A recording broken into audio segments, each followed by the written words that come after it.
જય સ્વામિનારાયણ. બાલ પ્રભુ ઘનશ્યામ મહારાજને જમણી આંખ થોડીક રાતી હતી એટલે સુહાસની ભાભી બોલ્યા કે ઘનશ્યામભાઈ, તમારી આંખ કેમ લાલ થઈ ગઈ છે? દુખવા આવી છે? ત્યારે ઘનશ્યામ બોલ્યા કે હા, થોડાક આંખમાં ખટકા આવે છે.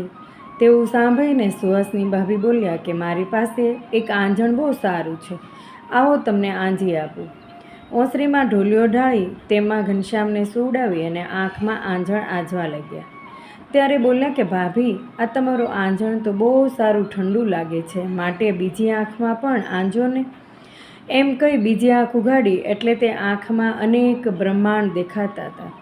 તેમાં નદી, પર્વત, સમુદ્ર, આકાશ, તારામંડળ, નવગ્રહ આદિ સર્વ સ્થાન જોતા હતા અને સ્થિર થઈ ગયા.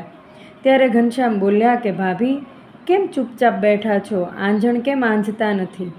ત્યારે સુહાસની ભાભી કહે કે ઘનશ્યામભાઈ, તમારી આંખમાં તો 14 લોક સહિત હજારો